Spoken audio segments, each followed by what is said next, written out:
Rakyat Indonesia butuh bantuan Amerika untuk menjaga demokrasi agar tidak ternoda. Setuju kan? Merdeka.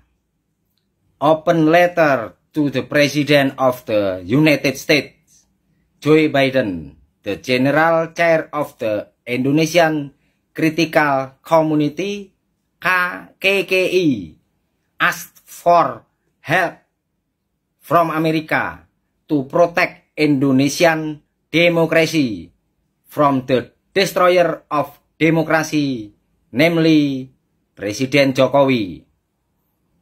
Jokowi as president, who is still in power until 20 October 2024, has been indicated to have committed violations of the use of his power to justify the goal of his son being elected vice president. All this time, Jokowi's son is running to become vice presidential candidate from number 1, Prabowo Subianto. The action that has been taken is to change the law at the Constitutional Court of the Republic of Indonesia so that Gibran's son can qualify as a vice president candidate.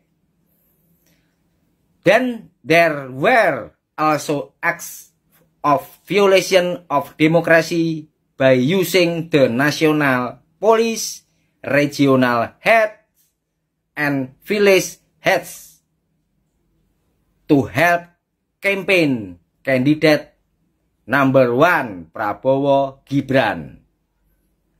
For this reason, I want the United States of help to supervise the implementation of the democratic process, namely voting during the presidential election, which will be held on February 14,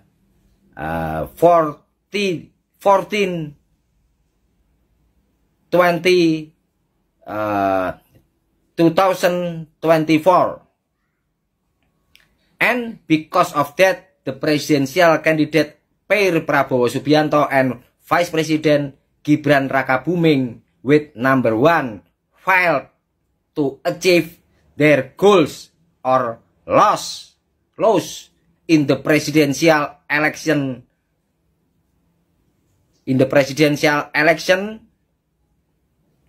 process because they were supported by the fraudulent methods of the current President Jokowi. Thus, I wrote this letter as a form of concern for the implementation of democracy in Indonesia. Thank you.